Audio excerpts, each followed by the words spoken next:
Commercials suck, right, guys? Go to myfuneralhomestories.com and get the first 3 seasons of My Funeral Home Stories commercial free, plus a 45-minute epilogue for $8. All that money goes back to me, and you'll help make new episodes and new seasons of My Funeral Home Stories. Go to myfuneralhomestories.com and enjoy this episode. This journal entry contains frank and honest thoughts about suicide. If you or anyone you know suffers from depression or has talked about suicide, please contact the Suicide Prevention Lifeline. The number is 1-800-273-8255 or visit suicidepreventionlifeline.org. The following account is real. Names have been changed to protect the living and the innocent. This journal contains language and content that may not be suitable for all listeners. Is it exciting to work in a funeral home and pick up dead bodies for a living? Sure, but that's a very small part of the job. Working at a funeral home is a lot like any other gig. After a while, it becomes a never-ending, repeating cycle of busy work with a smattering of dead bodies sprinkled in to make things interesting. Most days go by without incident, bleeding into the next. What I've found is there isn't always a point. My name is Grant, and these are my funeral home stories. Chapter 3. Hotel Drain Cleaner Suicide. Generally, the day starts at 8 a.m. It's August going into my sophomore year of music school. It's Tuesday and supposed to be about 90 with 70% humidity. With this in mind, I dress for summer. Today I'm wearing tan dress slacks, a white shirt, yellow tie, and a blue blazer with gold buttons. I like to start my day by avoiding all responsibility for as long as possible by picking up the grounds, cleaning the glass doors, handrails, and checking all the light bulbs and fixtures around the building. These small jobs require no supervision, so I can meander as long as I like, within reason. Brian, the funeral director opening up with me this morning, tells me there's a body at the crematory that needs to be finished by 5 p.m. today, so we need to make that a priority. In the funeral industry, when someone in a position above you says "we," that means you're going to be stuck doing it yourself. I grab the keys to one of our fleet minivans and head to the garage. A fleet sounds pretty impressive, huh? Well, it kinda is. Currently we have 2 black Cadillac limousines, 2 black Chrysler minivans, 2 black Cadillac DeVilles, and 2 custom black Cadillac hearses. A big part of our daily routine is fleet maintenance. It's our funeral home's policy to make sure that our vehicles are in as close to perfect condition as possible when driving around town or out on a funeral or making a removal. We want to be perceived as neat and detail-oriented. If a funeral home doesn't respect itself to maintain its vehicles, what kind of respect will it pay your loved one? With this in mind, I run the van to the car wash. It's another great time waster. Having essentially done nothing with the first 2 hours of my day, I arrive at the crematory feeling accomplished. Funeral homes can be boring places, so you get pretty good at stretching every activity to the maximum amount of time before people start asking questions. It's easy. One time I fell asleep in the lobby of our funeral home for 5 hours without a single disturbance. I wonder if I could pull that off today. I see our oldest and laziest funeral director as he's dropping off a body at the crematory. He informs me that the toilet in the office is clogged again, so be careful. Ned doesn't normally pass along maintenance information unless he's subtly telling you to fix it. I tell Ned I'll take a look at it as he gets in his van and drives away. The door closes behind me. I walk my blazer and car keys up to the front office through a large warehouse containing 2 industrial body coolers, an industrial grinder, and a state-of-the-art crematorium, beautiful and brand new. The crematory is essentially an oven that takes up an entire corner of the warehouse. The front control panel looks like something out of Willy Wonka's inventing room, and its entire front face is covered with industrial-grade semi-reflective steel. There's a 200-pound door that opens the mouth of the machine, revealing a brick-lined rectangle just bigger than a casket. This is where the magic happens. There are several sources of flames, but there's one giant primary source that sounds like a jet engine and spits fire onto bodies like I imagine a dragon would, if dragons were real. After that, the fragments are raked out and processed through the industrial grinder. Just imagine a big steel blender that can turn human bones to dust in under 30 seconds. It's pretty cool. The other part of the warehouse is mostly storage for cremation containers. A cremation container is basically a human-sized cardboard box with a piece of plywood at the bottom. Most people who get cremated don't waste their money on a casket. They buy one of these. Why spend $4,000 on a maple casket when you can spend $75 on a pretty sweet cardboard box? I mean, it's just going to be lit on fire and reduced to ash, so fuck it. Save your money. When I get to the office, I head to the bathroom to check out the toilet. Definitely clogged. Ned left the plunger in the sink, still wet from his failed attempt at handiness. That must be a deep clog. I look under the counter to see if we have any liquid drain cleaner. We don't. I'll go pick some up after I start cremating this body. I didn't realize it then, but I was going to spend most of my day thinking about drain cleaner. But it won't have anything to do with toilets. The body I'm supposed to cremate is already on the hydraulic body loader that we use to move bodies from the cooler to the mouth of the machine. Before I can push the body in, I need to do one last minute check. I need to see if this person has a pacemaker. Why, you ask? Well, it's a simple answer. Pacemakers explode if they get cremated and will totally fuck up your machine. Before every cremation, the technician must remove and dispose of any pacemaker in the body. Remove and dispose? That's a delicate enough term for cutting a pacemaker out of someone's chest, right? I pop the lid to the cremation container, revealing a man, eyes staring directly into mine. Friendly enough face, but the fear, anxiety, and hollowness in his eyes distract me. His mouth is twisted as if the last moment of his life was a surprise. I'm assuming the surprised look on his face has something to do with the baseball-sized hole in the center of his forehead. I'm taken back a bit by this sight. I put the lid of the container down and look at his paperwork near the grinder. Cause of death? Car accident. Well, that explains the hole in his head, and the pretty surprised look. He must have saw it coming. Poor guy. I imagine a car bursting through the cement walls of the warehouse, hitting me at 80 miles per hour, pushing some blunt object through my forehead. What did he see? What did it sound like? I'm left wondering what led this man to this moment. I can't even imagine. I try to imitate his face as I check for the pacemaker. He's clean. I can't quite match the intensity of his horrified look, so I close the container and push the man into the machine. The rollers spin even after the body is off the lift. I close the door and flip all the appropriate switches. Okay, I have 3 hours to kill. Let's fix a toilet. I grab my things from the front office and run to the hardware store just up the street to pick up the drain cleaner. But what about the body being cremated, you ask? Well, since we aren't baking cookies, we aren't really worried if anything gets burned. Extending the length that the body sits in the retort will help eliminate any possibility of soft tissue remaining. The longer cremation times also make the bones more brittle, so they're easier to pulverize in the grinder.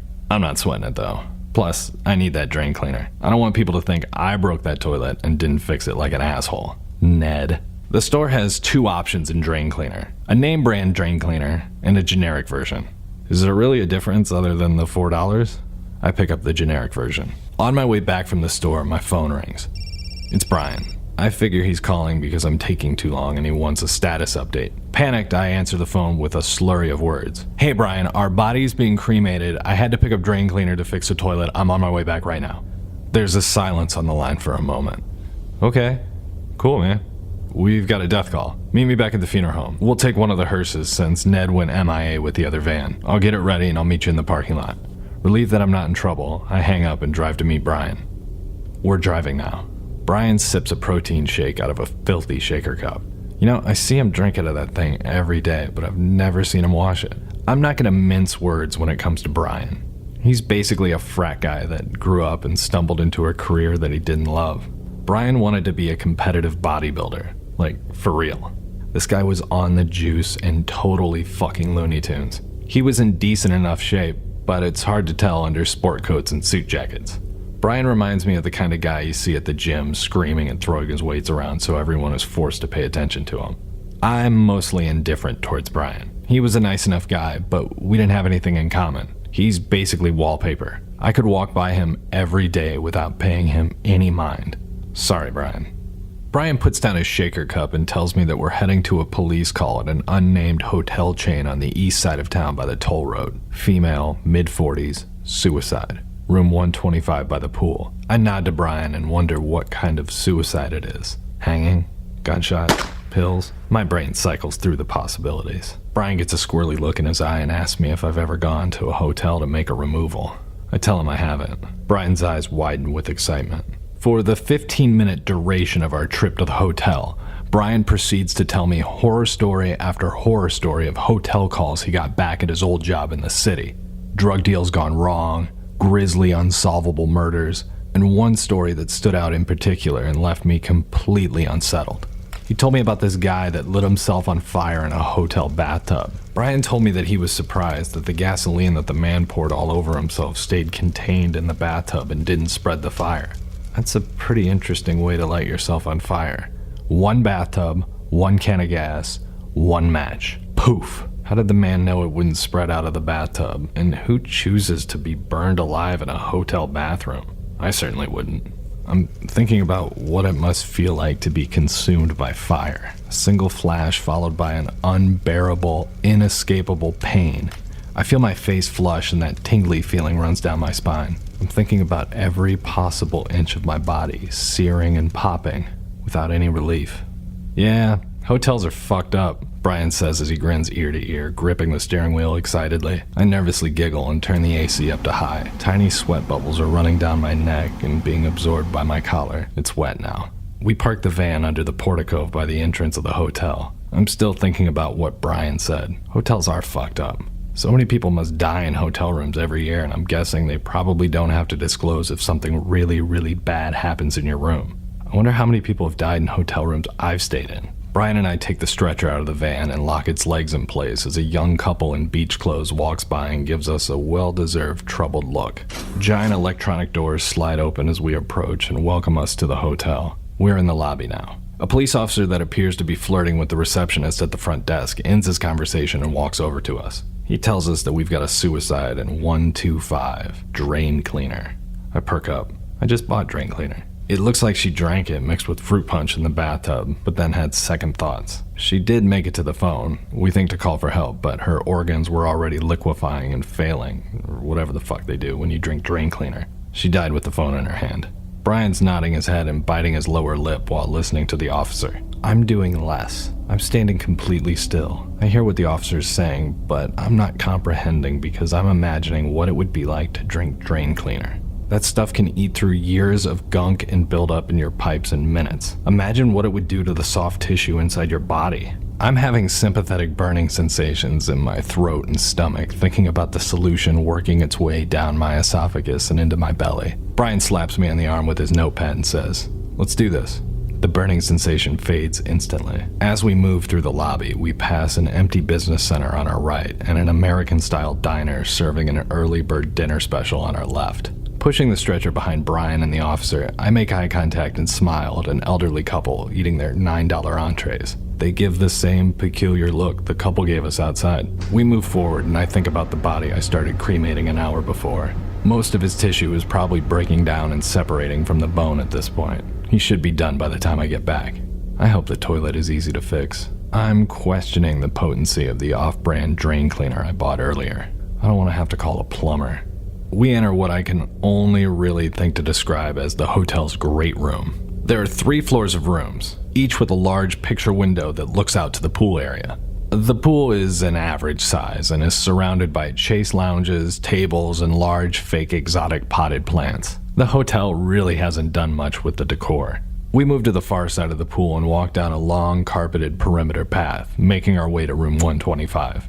As I walk, I look at the room numbers and feel like I'm playing Monopoly, trying to figure out where we'll land on the board. We pass 117. Okay, I think we'll be down by the corner. I see one family sitting inside the gated pool area. They're having a sweet little pool party picnic. 2 kids are playing catch and splashing in the pool. I make eye contact with the father while he's opening a small jar of pickle relish. Putting the relish down, he looks at the stretcher I'm pushing and taps his wife on the shoulder. She appears concerned, but seems more interested in her turkey sandwich. We reach the end of the path, and just as I suspected, room 125 is at the corner next to the ice machine and the fire hose. My eyes are drawn to a large orange warning sign on the maintenance closet near the soda machine. Dangerous chemicals. Harmful if ingested. Is it a coincidence that I noticed this? Or is this foreshadowing? I notice the splashing in the pool has stopped. All 4 members of the picnic family are now staring at us, waiting for something to happen. The ice machine kicks on. The officer slides an electronic key into the lock. It opens. We wheel the stretcher in. The door slams behind us. All of the lights in the room are on. There's a picture window looking out to the pool and a regular-sized back window looking out to the parking lot. Both of their curtains are closed. There's a bathroom on my right and a small closet with an ironing board, 3 wooden hangers, and a plastic bag for the hotel's dry cleaning service. Above that, there's a safe. It's open. The air conditioning is on high, and the cool breeze from the vent above me makes my sweaty collar uncomfortably chilly to the touch as it presses against the back of my neck. The main part of the hotel room was pretty standard, with a desk, love seat, TV, and dresser. There's an end table with an alarm clock, lamp, and a telephone missing its handset sitting between 2 queen-size beds. Am I forgetting anything? Oh yeah, there's a naked dead body laying on its face between the 2 beds. Normal hotel stuff. Brian and the officer walk over between the beds and take a look at the woman's body. There isn't any sense in all 3 of us crowding around the bodies, so I peek my head into the bathroom. If you were only looking at the bathroom counter, you might think this is someone's house by the sheer amount of items scattered about. 2 filled makeup bags with the tops unzipped and opened, dental floss, toothbrush, toothpaste, shaving cream, hairbrush, and a tube of bright red lipstick. My eyes notice a familiar white bottle towering over the other items on the counter. It's drain cleaner. I recognize this bottle in particular from the trip I took to the store earlier. It's the more expensive name brand drain cleaner I avoided buying and saved $4. I just wasn't willing to pay the extra $4. And now I'm kind of having buyer's remorse. There's an unopened pack of razor blades sitting next to the big white bottle with a small orange price tag peeling off its packaging. Were these blades her contingency plan if the drain cleaner didn't work? It must have been. Why else would she have a pack of razor blades in a hotel bathroom? Across from the counter is a shower bathtub combo unit that's half filled with pink water. Since the razor blades are unopened, I assume the pink color in the water must be coming from inside her body. Maybe blood and vomit? Perhaps it's the lining of her stomach, or maybe she just spilled fruit punch in the bathtub. I don't know. The white tile floor has several small puddles of drying pink water and blood. Thick, coagulated blood. The blood and water on the floor is probably a result of the woman rushing out of the tub wet, frantically trying to figure out how to reverse her decision, coughing and spitting up her insides all the way to the telephone. Did she realize getting out of the tub that there was no coming back? Did she know that regardless of her best effort, she would be dead in minutes? How agonizing was her pain? Was she in shock, or could she feel herself melting from the inside out? If the blood and water on the floor isn't completely dry, then this must have happened pretty recently. I bet it happened late last night, and I bet a maid probably found her this morning after she missed checkout. My eyes follow the blood out of the bathroom, and I registered that the blood is creating a trail to the body between the beds. I wonder how long it took to crawl to the phone while puking up blood and pieces of herself. Thick globs of blood sit on the scotch-guarded, gaudy, honeycombed pattern carpet. It's disgusting. I wipe the sweat off the back of my neck and think about the body I'm cremating and the clogged toilet in the front office. Is it weird that I'm thinking about a toilet right now? Brian looks over and asks me if I'm ready. Honestly, I'm thinking more about whether or not I made the wrong selection in drain cleaner for the clog back at the crematory. I should have just bought the name brand stuff. Did the woman who drank the drain cleaner buy the name brand because she heard the generic option wasn't strong enough to handle the big jobs? I really don't want to call a plumber. Pushing the thoughts of the toilet out of my mind, I tell Brian I'm ready. The officer and I switch positions, and now I'm standing in between the 2 queen beds with Brian. I look down and see the woman's defeated and empty body for the first time and think to myself that this couldn't have been the peaceful death that she imagined when she planned this. There's just too much panic. The woman is naked, lying on her stomach. Her curly hair is pulled back into a ponytail. Her left hand was wrapped up in the spiral cable that connects the telephone handset to the receiver. It looks almost as if she crumbled underneath herself right as she was grabbing the phone. Who was she gonna call? Did she even get a chance to dial a number? I reposition myself. The woman's face is lying in a pool of blood. That blood is coming from her nose and mouth. Her eyes are open. I squat to take a closer look. Looking at this woman up close, I notice something incredibly sad. She's wearing makeup. Like, all of her makeup. I recognize the color on her lips as the lipstick from the bathroom. She just wanted to feel pretty when she died. I recognize the expression on her face as familiar. It's almost the same look I saw staring at me out of a cremation container earlier this morning. Remember the guy with the hole in his head that's currently on fire? She's basically giving me the same look. Both the man from earlier and the woman before me share the same expression. No smile, no glint of hope. Just fear and a horrified curiosity made all the more troubling by the stillness. Just two eyes wide open, staring vacantly into nothingness. I can feel my face contort as I look at her. Her eyes are much sadder than the man's this morning. Clearly, this didn't go as planned. How long after drinking the drain cleaner did it take for her to feel the pain and start bleeding out of her mouth? How much pain was she in before she drank the drain cleaner? Did the pain exceed her expectations? If she could have reached help, what would she have expected? Her insides were already dissolving inside her body. Not being able to reach someone must have been agonizing. She just needed somebody to tell her it was going to be okay. One last time. She died terrified and alone. Also, I'm realizing now, I haven't seen a cup anywhere in this hotel room. How did she drink the drain cleaner? Did she just drink it out of the bottle? I stand back up and step on one of the hotel's navy blue pens laying on the floor next to the woman's body. The cap is missing and the non-writing end of the pen is chewed up. She must have written a note. I scan the room for a note, an explanation. Anything to tell me why she did this. The officer sees me looking around and basically reads my mind. There was a note written on hotel stationery over by the TV. He points to the dresser. One of the other officers grabbed it and took it to the station for the family. He told me they found the letter next to a small ice bucket filled with the drain cleaner and fruit punch. Well, that answered two of my questions. I couldn't imagine writing my last words on hotel stationery. That feels hasty. Was this a spur-of-the-moment suicide? It must have been. There's basically no signs of preparation here. I asked the officer what the note said. He takes a beat and says, I didn't read it. He smirks a bit with a twinkle in his eye. He's lying. Like I totally read it. I know he did. And he won't tell me anything. Ugh. Brian takes a white sheet off the stretcher and lays it on the ground next to the woman. I grab the woman's arms while Brian grabs her legs. We flip her on her back, revealing a front which is stained dark red from the blood that pooled while she's been down on her face and stomach.